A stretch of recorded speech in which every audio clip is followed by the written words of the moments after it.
El proyecto va sobre la geometría y la pedagogía Waldorf. Quiero entender también por qué enseñamos y aprenden los alumnos geometría, pero creo que hay un trasfondo mucho más profundo de lo que muchas veces somos conscientes, ¿no? Esto en un primer lugar va dirigido sí, a mejorar la práctica docente y luego, claro, puede tener un impacto en el aula. Pues Marta, en base a tu experiencia y todo lo que conoces de geometría, ¿qué dirías que es para ti la geometría? Pues vamos a empezar a responder desde la dignidad y la profundidad que requiere esta pregunta. Porque para mí, después de casi 40 años de trabajar en geometría, por no decir más, porque en una primera época también observé la geometría a través de la fotografía y de reportajes, pero todo lo que he hecho terapéuticamente hace que mi respuesta sea que la geometría en realidad es la estructura del universo. Es como si fuera el hilo conductor de todo, es como una gran trama que tiene un orden implicado. Hay como un gran ecosistema en la existencia que está basado en leyes matemáticas que se expresan, estas leyes, geométricamente, ordenadamente, estructuradamente.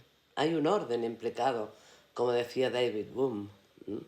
Es muy importante el orden implicado, porque nosotros vemos un arbolito, una casita, una persona, una hormiga.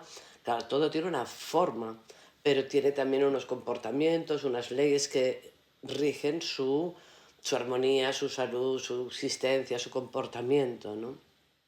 Entonces, imagínate si tiene que ver las leyes de la naturaleza, las leyes matemáticas, las leyes del orden y de la armonía, con una estructuración geométrica. Lo que pasa es que el problema de la palabra geometría es que se inventó esta palabra para decir, o sea, significa la medición de la tierra, geo. Claro, entonces sí, se inventaron que se podían medir cosas de los terrenos, etcétera, de la tierra física visible tal, y metría, o sea, medir terrenos, ¿no? Pues claro, no, es una palabra que para mí es insuficiente porque va mucho más allá. Sería estructurometría, digamos, o algo así, en lugar de geometría, ¿sabes? Porque va mucho más allá de la Tierra. Pues, bueno, o de la Tierra, si incluyéramos a todos los reinos, que para mí son 4, no 3, el animal, el vegetal, el mineral y el reino humano, que para mí es muy distinto que el animal, porque tiene autoconciencia. Por lo tanto, imagínate, todos estos reinos se rigen por unas leyes, no chocan entre sí, no tienen las hormigas trompa de elefante o los árboles crecen bajo tierra y las raíces están por encima. Todo tiene un orden, un porqué. Por lo tanto, la geometría es que está en todas partes, la que vemos y la que no vemos. Si entramos en el mundo micro, todo tiene una estructura, un orden, todo encaja, tiene unas proporciones, hay unos encajes geométricos, incluso como la insulina y cosas así, que dices, es increíble como si un receptor tiene una forma redonda, el otro tiene una forma redonda que encaja o sea, un llave y cerradura, digamos, ¿eh? Si es angular, el otro es angular y encaja. Claro, es que cuando miras en el mundo micro, también es geométrico, es que todo es geométrico en el fondo. O cuando ves una hoja de un árbol y con todas las proporciones que tiene cada línea de estas, ¿no? De la hoja, que si es cerrada, que si es redonda, que si es no sé qué, todo tiene una razón de ser. Hasta las huellas digitales nuestras, ¿no? Que no se ve la geometría porque no hay ángulos, pero también tiene una razón de ser y hay unas formas de espirales y además es un patrón único. Cada huella digital es como nuestro ADN, es único, ¿sabes? Y está en forma de espiral. En realidad, si vas abriendo la mente a lo que es geometría, todo es geometría. Tenga ángulos o no tenga ángulos, sean curvas rectas, sean en espiral o sean pequeñísimas o grandes galaxias, es que no importa. Hay un orden implicado, hay una existencia que tiene un sentido estructural y armónico. Es que este sería el lenguaje de la geometría, es lo que está más allá de lo que vemos. No sé, si lo aplicamos a la pedagogía para responder más directo a tu pregunta, quizá deberíamos ver que los niños están dibujando obligatoriamente polígonos y tal y cual, pero no saben o no conocen, porque realmente nadie se los ha dicho, pobres, que cada uno de los polígonos son como letras de un gran abecedario. Un triángulo, un cuadrado, un pentágono, un hexágono. Podría ser A, B, C, D, E, de un lenguaje geométrico mucho mayor, mucho más sofisticado, que tiene una serie de patrones. Y aquí entraríamos en el concepto arquetipo o patrón, que es muy interesante para comprender la geometría. Y también me gustaría hablarte de los campos morfogenéticos de Rupert Sheldrake, porque es que hay tanto que decir de la geometría y es tan desconocida o ignorada, no sé. Totalmente. Bueno, pregunta más. Marta, me parece súper interesante cómo has definido este alfabeto de los polígonos. En realidad es el lenguaje o el alfabeto de la armonía. La armonía habla a través de la geometría. Crea frases, crea patrones ordenados, crea pautas, crea arquetipos armónicos o inarmónicos. También hay geometría muy inarmónica, que puede ser muy poco saludable, y eso aquí entraríamos en el mundo del arte y de los cuadros, etcétera, que podrían ser realmente muy inarmónicos, lo que desprende cada cuadro que dibujamos o dibujo o lo que sea, o cartelito o escultura. El arte tiene unas connotaciones terapéuticas tremendas. ¿Por qué? Porque en el fondo son formas y colores. Siempre el mundo de la forma es el mundo de la geometría y todo tiene forma. Por lo tanto, todo está relacionado con la geometría, absolutamente todo. Y eso lo decía Rupert Sheldrake.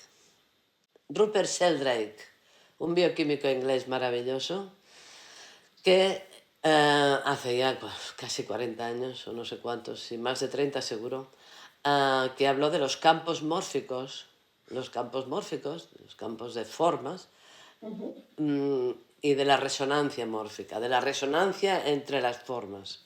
Y claro, fue una revolución, es una revolución todavía, es la hipótesis de la causación formativa, Rupert Sheldrake.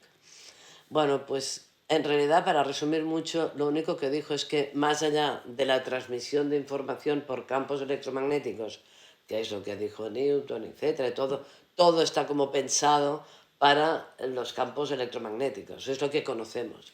Pues él dijo que hay otros campos de transmisión energética que son estructurales, son campos que tienen que ver con nuestro comportamiento. Y esto es una clave muy importante, entender la palabra comportamiento, porque suena moralista y no, es cómo se comporta una hormiga, cómo se comporta un león, o cómo me comporto yo cuando soy adolescente o cuando soy vieja o tal. Hay comportamientos psicológicos, físicos, orgánicos, cómo se comporta mi estómago, mi pelo, todo tiene un comportamiento. Y eso depende de resonancias mórficas entre formas. Por lo tanto, hablaba, para resumir mucho, de campos estructurales. Los campos mórficos son campos estructurales que tienen que ver con la geometría, pero la geometría tiene que ver con comportamientos psicológicos y la voluntad humana y el pensamiento y la forma de dirigir el pensamiento. Imagínate si tiene connotaciones la teoría de Rupert Sheldrake, ¿no? Y los campos mórficos ahora ya, todos los metafísicos y los místicos ya están hablando de ello. Después de 40 años, por fin, el mundo empieza a entender que hay unos campos estructurales de información, que la información se transmite no por vías electromagnéticas, sino por vías de pensamiento, de intención. La palabra clave es intención, más que pensamiento, porque el pensamiento viene después de la intención. Primero hay una intención y después hay un pensamiento. Por lo tanto, la intención de algo, de cualquier cosa que creemos, que pensemos, ¿no? La intencionalidad, el propósito, lo que estás pensando, es lo que se transmite, es lo que llega al otro, lo que influye, lo que hace cambiar la estructura, lo que hace que sea armónico o inarmónico, que sea saludable o no saludable. Imagínate si tiene importancia esta teoría. Bueno, yo me puedo enrollar mucho, a nivel místico y teórico y metafísico, pero este lenguaje es muy amplio. Y te diré, yo estoy en el parvulario, o sea, no te creas que yo sé tanto de esto, solo... No, pero me gusta que me gusta, que eres capaz de transmitirlo de de forma manera que se entienda. Que lo puedan entender los jóvenes. Si estamos hablando de una adolescencia, están en un periodo de su evolución consciente de individuación. Todos estamos, o sea, a ver, te lo cuento más ampliamente. Toda la humanidad, cuando evolucionamos en conciencia, cuando maduramos, es igual como quieras llamarle, o evolucionamos, tenemos periodos y etapas. Entonces hay una etapa que es la más infantil, que es de comer, sobrevivir, jugar, crear. Todo eso es como un desarrollo de la conciencia etnocéntrico, del clan, de la familia, que bueno, ahora no voy a hablar de él, pero es muy amplio, muy bien. Y luego todos entramos en una etapa, hay gente que todavía está en ella, aunque tenga 70 años, que es la etapa de la adolescencia, que es otra etapa de la conciencia, en el cual uno, en lugar de estar tan etnocéntrico con el clan, la familia, el juego, los niños, no sé qué, las escuelas, toda esa parte tan sociable, de pronto se vuelven introvertidos o egocéntricos, le llaman, ¿no? Incluso egoístas, ¿vale? Que no es lo mismo. ¿Por qué? Porque se necesita en un momento de evolución verse diferenciado de los demás, sean padres, profes, hermanos. Es un proceso de individuación, de diferenciación. Es natural que queramos todos, vernos a nosotros mismos en nuestra peculiaridad. ¿Quién somos? Tenemos que descubrir quién somos más allá del clan, más allá de lo etno, de la familia, del Barça, del no sé qué, de la escuela, de tal. Nos tenemos que entender la unicidad, la peculiaridad nuestra, nuestros dones, talentos y tal. Y para eso tienes que entrar dentro. Es la primera vez en la evolución de la conciencia que de pronto uno entra dentro de sí porque necesita imperiosamente verse.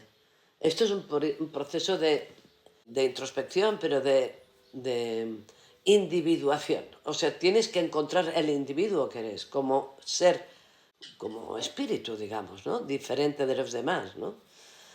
Vale, entonces, eso sigue conforme vas teniendo 21, 25, 30 años y va entrando en otro periodo más multicéntrico, no tan egocéntrico. O sea, venimos de lo etnocéntrico, vamos a lo egocéntrico porque nos tenemos que ver y diferenciar y entender y descubrir, digamos.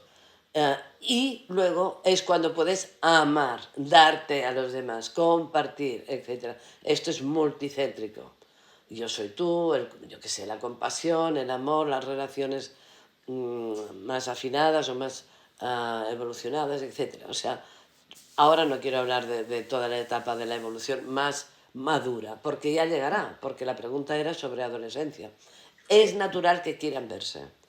Pero claro, digamos que las cosas no son, ahora empieza el etnocéntrico, ahora empieza el egocéntrico y luego el multi... No, no, todo es simultáneo. Por lo tanto, hay gente que todavía está con el clan y el Barça y tal, hay otra gente que está egocéntrico hasta los 70 años y no sale de aquí, o sea, y hay gente que madura, yo conozco chavales muy jóvenes, de 18, 20 años, con una maduración como si tuvieran 30 o 40. O sea, que están en una etapa muy multicéntrica y dices, pues si solo tiene 18 años, o sea, es increíble, ¿sabes? O sea, que no te creas que hay una época concreta. Son estados simultáneos pero que es un proceso evolutivo natural. Y bueno, la pregunta era sobre geometría. A ver, entonces, ¿qué pasa cuando uno... a ver, lo siento ahora, voy a intentar sentirlo. Tengo 15 años, por ejemplo, o 14 o 13, y empiezo esta etapa de verme a mí misma, me encierro en la habitación, etcétera, no sé qué, que no me moleste, no sé cuántos, estos días, bueno, lo que sea.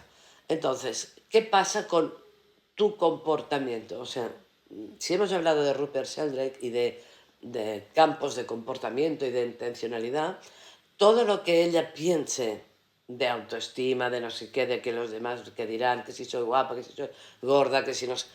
Cantidad de cosas que tienen los adolescentes como problemas principales en su vida, ¿no? El espejo, etcétera, etcétera. Tienen que verse cómo piensan, o sea, tienen que descubrir qué están pensando. Digamos, tienen que posicionarse en el lugar del observador, observarse a sí mismos. Yo creo que es la única posible herramienta, digamos, terapéutica o sanadora que puedo compartir, es que se vean a sí mismos, que observen qué están pensando, por qué lo están pensando, por qué es tan importante lo que piensen los demás, por qué es tan importante verse con un kilo más o un kilo menos, o con un granito o sin granito. O sea, esa observación le hará comprender cuáles son sus prioridades, lo que más le importa o lo que menos le importa, o cómo está odiando no sé qué, pero ¿por qué odias a tal cosa o a tal persona? ¿Qué es lo que te refleja de ti aquello que más odias? O sea, al final, automirarse, autoobservarse, el trabajo de introspección, es lo único, pero no de una forma aislada, sino ignorando a los demás. Eso sería aumentar su egocentrismo, sino verse honestamente, no autoengañarse, no explicarse mentiras a sí mismo, sino observar qué está pensando, por qué lo está pensando, cómo lo está pensando, y hacia dónde le dirige aquel complejo, o aquella rabia, o lo que sea, aquella tristeza. La tristeza es una de las cosas que viven muy fuertemente los adolescentes, mucho. Por lo tanto, ¿y la tristeza qué es? Ir al pasado. Las expectativas es ir al futuro. Pero la tristeza es engancharse en un pasado, seguramente en una carencia. Por lo tanto, todo ese aspecto depresivo y triste de muchos adolescentes es, hay algo que añoras, algo que tenías y que ya no tienes, algo así sería, ¿no? Que es una ausencia de padre o de madre o de no sé qué, o te han cambiado 40 veces de escuela y ya no tienes raíces, ya no sabes dónde estás. ¿Qué añoras? O sea, la tristeza tiene que ver con los recuerdos, con el pasado, no con el presente. No saben mantenerse en un presente o tener un proyecto de futuro que les ilusione, que les impulse, y se quedan muy en el pasado y se hunden en la tristeza. Bueno, hay muchos estados de ánimo que podríamos decir, también hay mucha agresividad muchas veces, y también tiene que ver con el hígado, con toxinas, con miedos, porque si hay agresividad es que antes hay un miedo. Eso es medicina china, los 5 elementos y tal. Detrás del meridiano de hígado, que es el de la rabia y el resentimiento, está el meridiano de riñón, que es el del miedo y la falta de confianza en ti o en los demás. Por lo tanto, hay mucho que decir de los estados de ánimo de esta gente, pero si no se observan, los viven emocionalmente de una forma pasional y tremenda y muy, muy intensa a nivel, es como un torbellino de emociones, y no saben qué hacer con este torbellino, se les lleva como si fuera un tornado, se los lleva. Entonces Marta, la autoobservación les para y dicen, bueno, estoy en un torbellino, pero yo en realidad lo que realmente quiero, lo que a mí me mueve es tal cosa, tal otra, es la autoobservación, es lo único que les puede llevar a su esencia, a su ser real. Perdona, ¿qué me decías? no. Esa autoobservación como trabajo reflexivo individual, ¿y qué rol jugar la geografía? Vale, Claro, yo tengo una herramienta que es la geocromoterapia, que no sé si hablaremos de ella, pero Sí, algo. a ver, vamos a mezclar cosas. Una cosa es la terapia que yo hago, los pacientes, etcétera, y cómo les pongo los arquetipos, etcétera, y para qué sirven en su cambio de comportamiento. Pero a un adolescente que no venga a terapia, que es lo más normal del mundo, se le puede inducir o recomendar o animar a que medite en, por ejemplo, algo que yo ya sé desde hace más de 30 años, su función terapéutica, que es un círculo rosa. Si está muy desequilibrado, un círculo verde. O sea, los círculos, bueno, hay muchos patrones, ¿eh? La Geochrome tiene 77 patrones ordenados, etcétera, etcétera. Entonces, ahora te hablo solo de círculos, pero por ejemplo, si tienen un problema muy familiar, muy de repetición de patrones del padre o de la madre, un conflicto, digamos, sistémico, familiar, sería un triángulo verde, el patrón que yo le induciría a meditar. Ahora hablaremos de meditación. Si fuera algo que tiene que soltar porque está muy enganchado, tal, pues un triángulo amarillo. Mm, si está muy asustado, en shock, como muy en un estado traumático, digamos, por alguna razón, pentágono rosa. Bueno, por lo tanto, yo podría, o tú también, porque conoces la geocromoterapia, animarles a usar unos patrones simples, fáciles de, por ejemplo, visualizar un pentágono es fácil, un triángulo también y un círculo también. Si yo le digo a un adolescente, visualiza un dodecágono de color morado, ya le complico un poco la vida, ¿sabes? ¿Verdad? O sea, no vamos a buscar patrones que sean demasiado complicados. Pero hay algunos básicos que dices, hombre, está en shock, pues dale un pentágono rosa. Está pues muy cansado, agotado y no se mueve de la cama, un círculo rojo, que es vitalizante y de eficiencia y de salir de un estado así de cansancio profundo, ¿no? Bueno, entonces vamos a la visualización.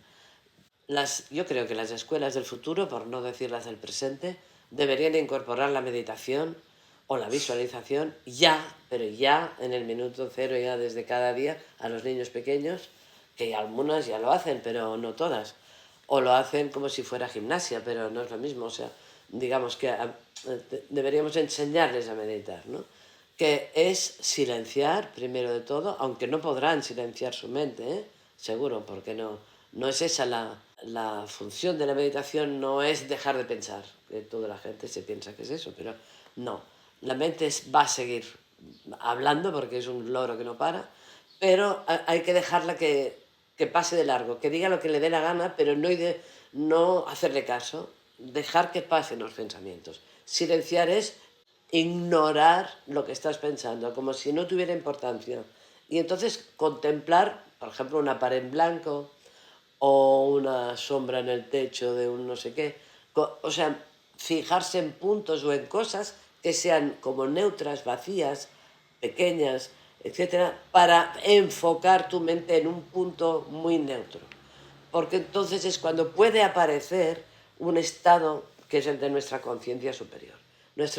Todo el mundo, los adolescentes también, aunque no lo parezca, tienen un espíritu o una conciencia superior más allá de ese pequeño yo que llamamos ego, el personaje. Todo el mundo tenemos un personaje y una personalidad y un tal, pero detrás hay una presencia que es nuestro espíritu. Entonces, cuando empiezas en la meditación o en enfocarse en un círculo verde, como si lo estuvieras viendo, creándolo, dibujándolo, imaginar, ¿qué es la palabra imaginar? Es crear imágenes. Imaginar, o sea, voy a crear una imagen. Pues crea un círculo verde, o un triángulo amarillo, o un pentágono rosa, ¿por qué no? Imagínatelo, créalo con tu mente, sitúatelo delante, como si estuviera a un metro tuyo, o en la pared que tienes enfrente, o en una mesa que estás mirando a la mesa, y en la mesa dibujas tu polígono X que te ha recomendado la profe, ¿no? O lo que sea.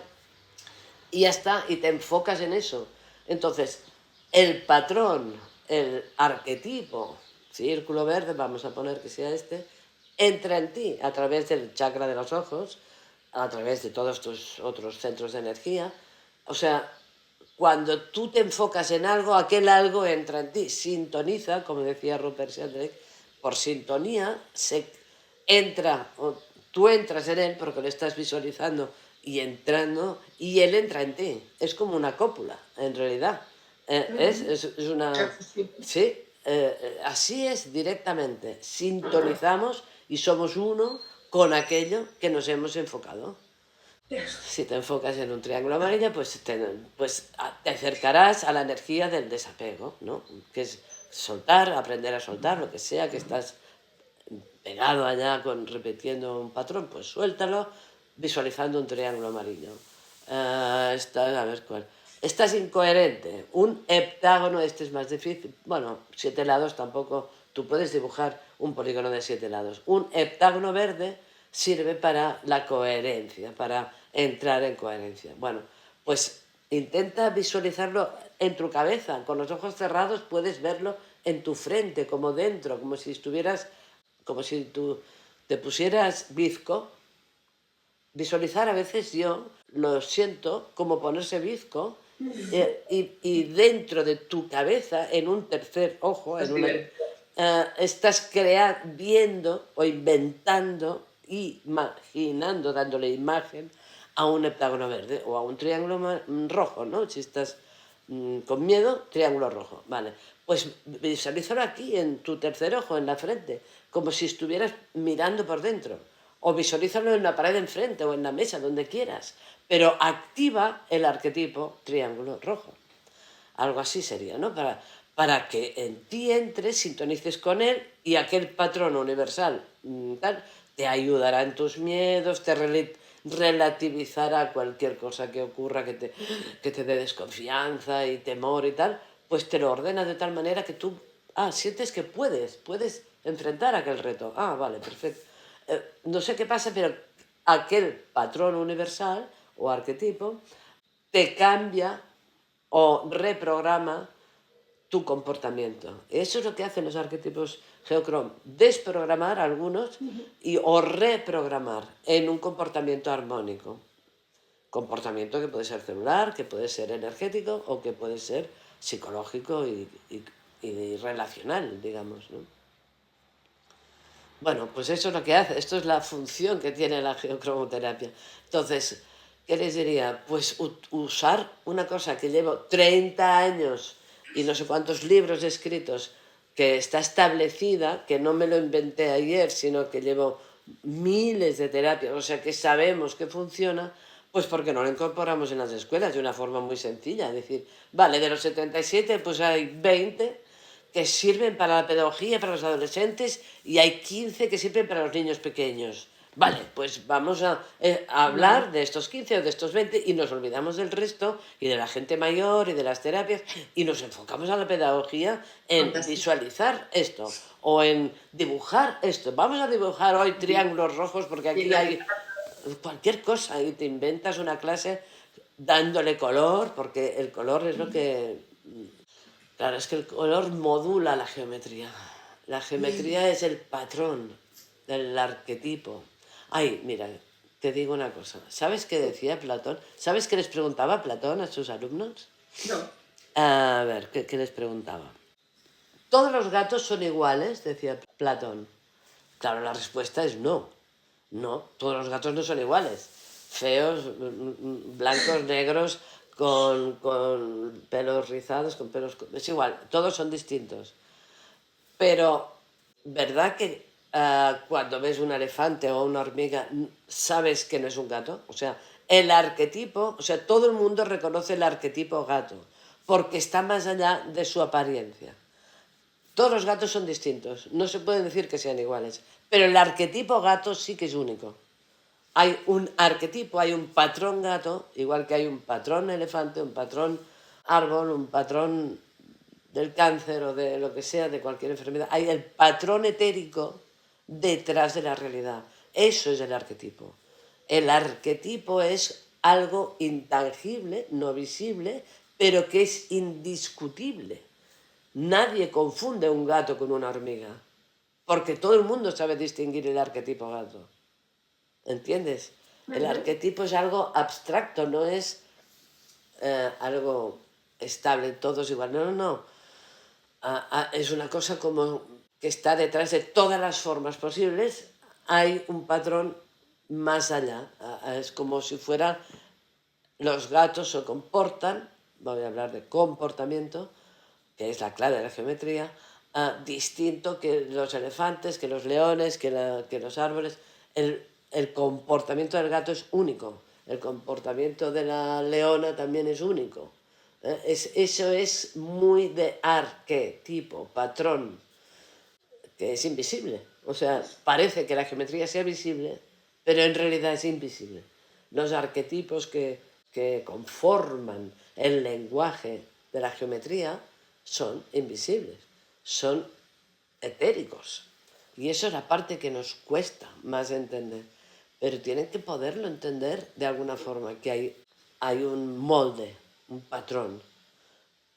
¿Sabes? Pero que son invisibles. El arquetipo es invisible. Eso. Tú ves la forma exterior del gato, pero el arquetipo gato está más allá de si es feo, bonito, blanco, negro, grande, pequeño, ¿sabes?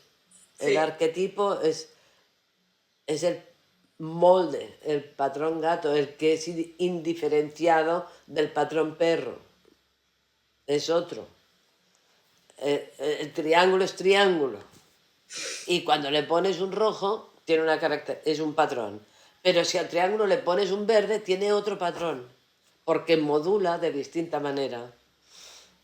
Es como decir, vale, esto es un león y esto es una leona. Vale, pues entonces el león será verde y la leona, que es de la misma raza, lo que tú quieres, porque también es triángulo, no sé qué, pero es rojo. Entonces es distinto, porque no es lo mismo, ¿no? Sí. Ahora, no sé, ahora se me ocurre esto con los animales, pero podríamos pensar en, bueno, las plantas, imagínate, si hay razas y razas de... es una hiedra, sí, pero hay muchos tipos de hiedra. Entonces, vale, el arquetipo es la hiedra, pero la hiedra esa que es casi blanca y no sé qué, con puntas, y la otra que es con la hoja redonda y tal, son distintas, ¿vale? Porque tienen un tono distinto, pero el arquetipo hiedra todo el mundo lo conoce. Sí. No sé cómo decirte, ¿sabes? Sí. Marta, veo de gran introducir la meditación. Se te va. Vuelve a decirlo. Gran valor. Gran valor. Sí. Sí. ¿Qué te gustaría a ti haber aprendido en la escuela de geometría? La metafísica que tiene la geometría. La profundidad, porque era todo tan técnico, tan de regla, lápiz, normas, ángulos, grados, y a mí me encantaba y hacía unos dibujos perfectos, siempre sacaba un 10, pero me sabía siempre a poco. Decía, está vacía, siempre decía, está vacía. Y a veces cuando yo hacía algunas cosas que luego no las tenía que entregar en la escuela, en aquellas láminas imperfectas, se me quedaban en casa y las pintaba de colores. Porque yo no las podía pintar de colores, tenía que hacer con pluma, con no sé qué, con tal, el blanco y negro aquel impecable para que me pusieran un 10. Pero los que se me quedaban en casa los llenaba de color. De eso estoy hablando de los 13 años o no sé cuándo hacía geometría, no me acuerdo. Pero me faltaba algo más. Era frío, era nevera, era congelador.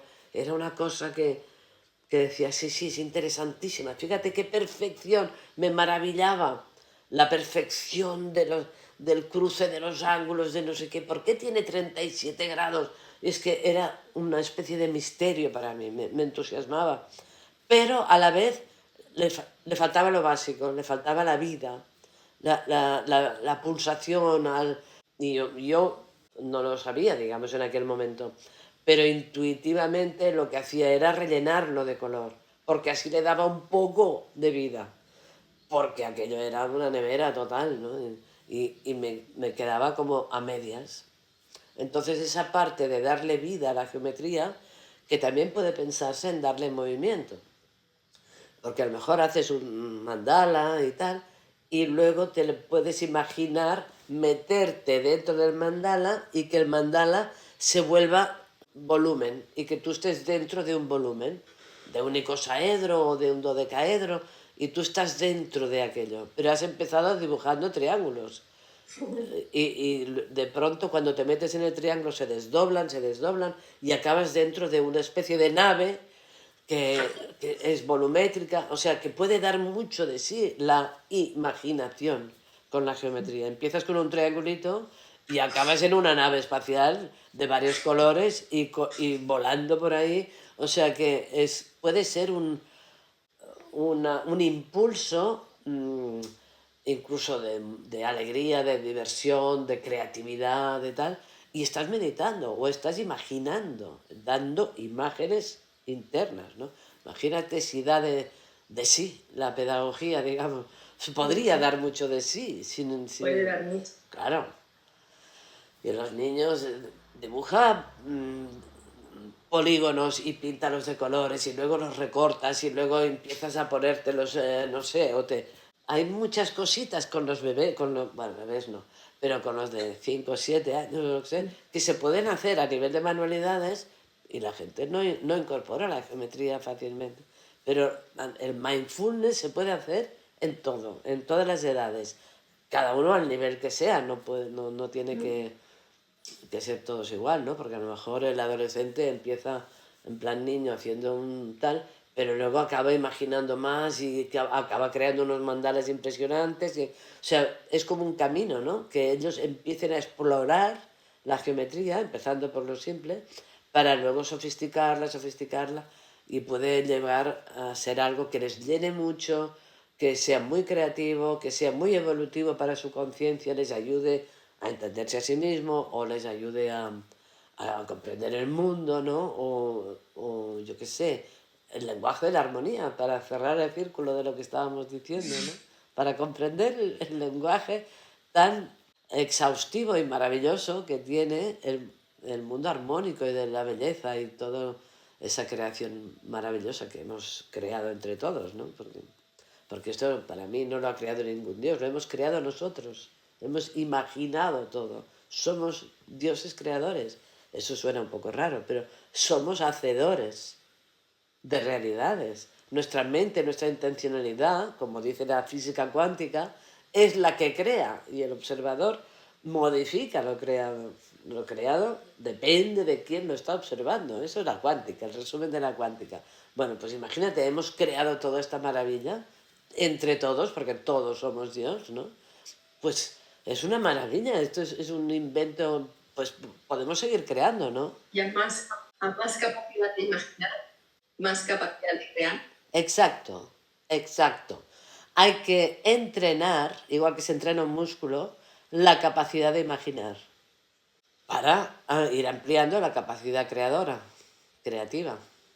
creadora de realidades. Ellos crean la realidad de cuando sean adultos, la están creando ahora.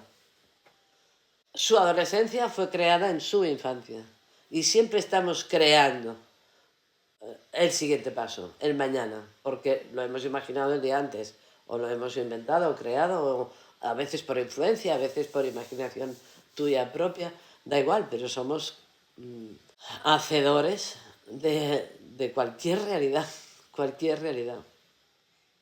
Esta casa la compré como una especie de ruina, abandonada hacía años y tal. La he recreado yo. La estructura estaba muy bien, pero está totalmente distinta.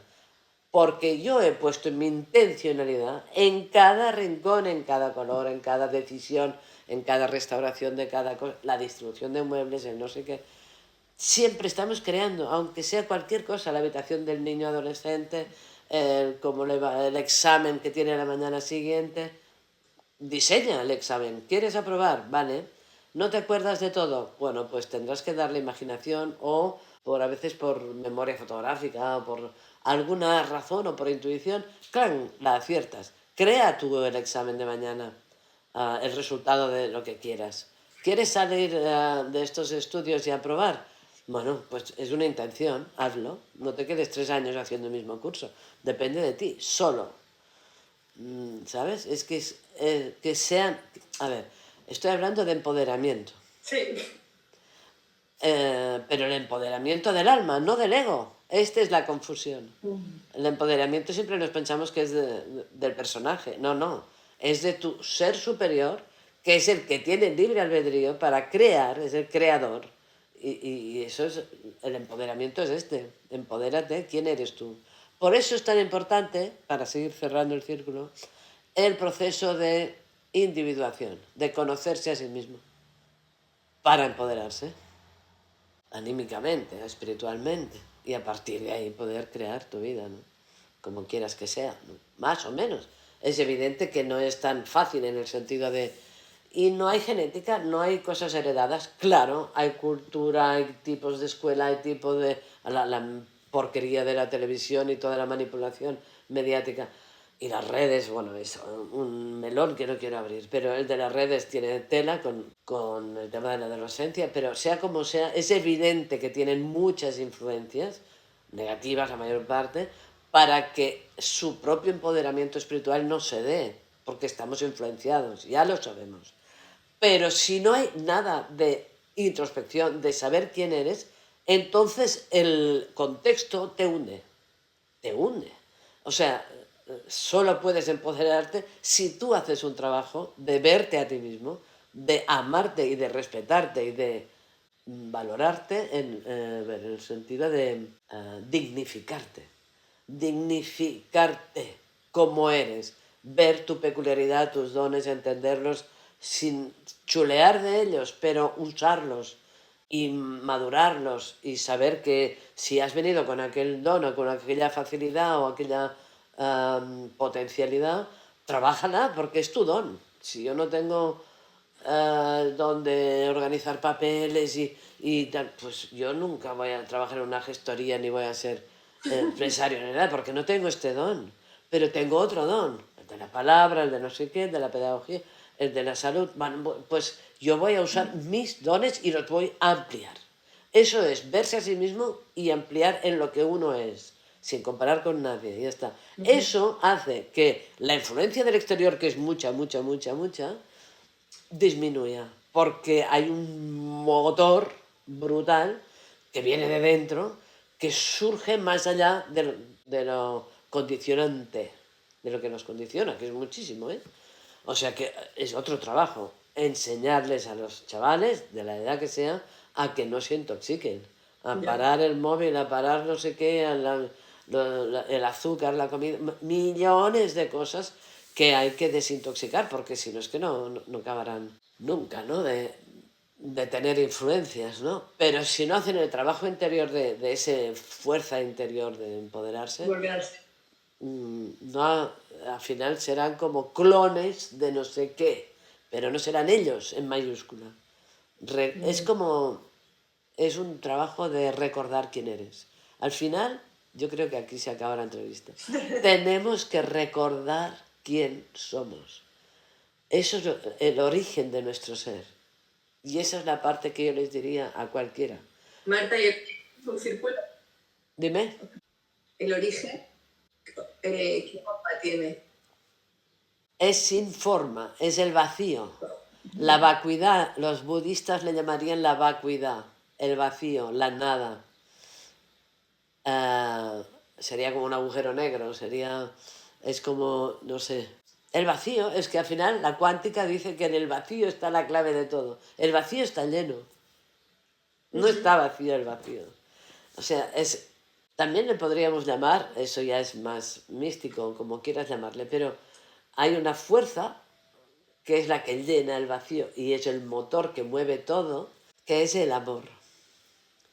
Pero claro, el amor humano no es. El amor de intercambio, yo te quiero si tú me quieres, y no sé qué, incondicional. Todo esto es una mierda. O sea, esto es un montaje, es un comercio, no tiene nada que ver con el amor. El amor sería una bondad, hay algo creador, creativo de dar, siempre estar, yo qué sé, cada primavera, otra vez a renacer, todo.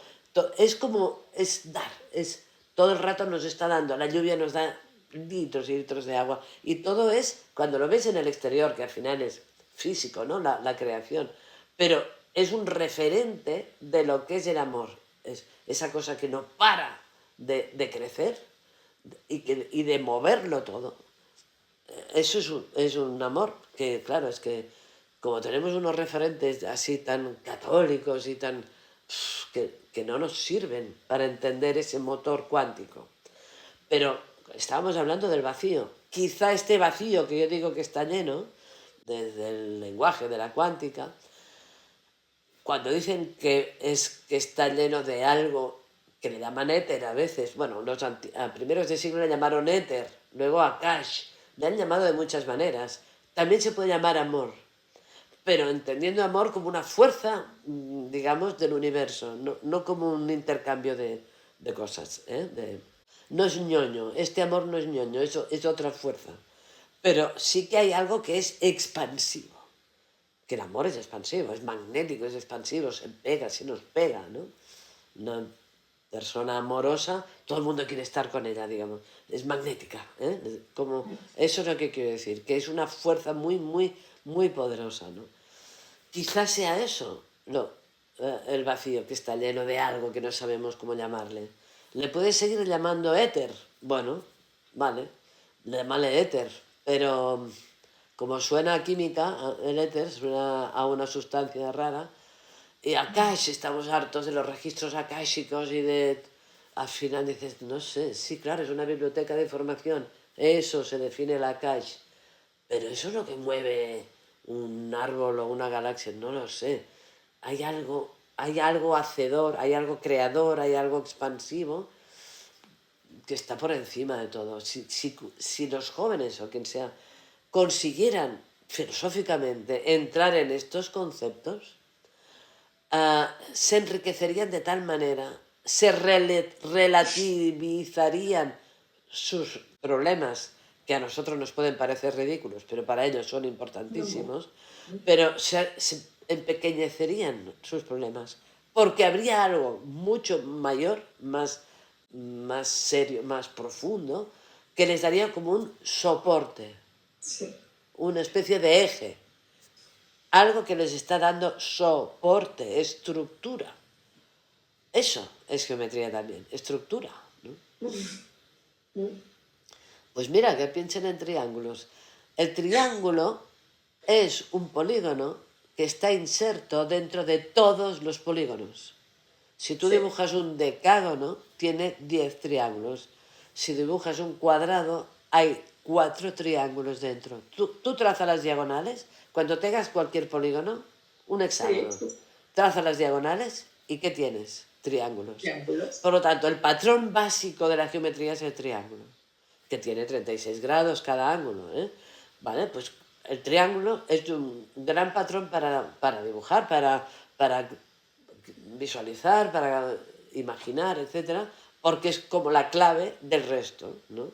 Y los círculos, que no hay ángulos, todo es equidistante al centro y son muy estables, son más profundos, son más espirituales y más potenciadores. Los triángulos serían más correctores de cosas, más dinámicos, pero los círculos son más expansivos, pacificadores, dadores de una energía muy completa, son más maduros, pero son dos grandes patrones que yo los pondría en todas las escuelas, en todas partes, para jugar, para colgar, porque es que son la clave. Fantástico. Marta, pues muchas gracias. Bueno, de algo habrá servido, supongo. Seguro. Sí. Espero que te sirva. Podríamos estar un par de horas más. Sí. Muchísimas gracias por tu tiempo. Ya ves. Yo te comparto el estudio cuando lo acabe. Sí, me encantaría. ¿Sí? Me encantaría que lo compartieras, sí. Bueno, gracias a ti. No, ha sido interesante. Porque nunca me han pedido que me enfoque en la pedagogía. Y hay mucho que decir, ¿eh? Sí. Digamos que seguramente hay más cosas de las que hemos dicho, pero hemos empezado hablando de pedagogía y geocrom y tal, y no está mal, porque Da de sí el tema, ¿eh? Me sabe mal que se oiga tan fatal. Sí, Pero bueno. Mis disculpas porque hoy por un problema técnico mi voz hoy no se escuchaba bien. Aún así hemos seguido adelante con la entrevista. La conversación ha sido muy fluida y muy rica y por eso hemos querido compartirlo pese a estos fallos, ¿no? en el diálogo y en la voz. Me presento, mi nombre es Cristina Costa Santolaria. Actualmente estoy como docente en una escuela Waldorf y con este motivo he querido entrevistar a Marta para profundizar en el valor de la geometría acompañando a los jóvenes y cómo nos podríamos aproximar a ella desde el aula. Y también tengo un proyecto del hábitat en la creación de espacios conscientes que se llama My Home Therapy y también ha sido el proyecto que me llevó a conocer a Marta hace ya años.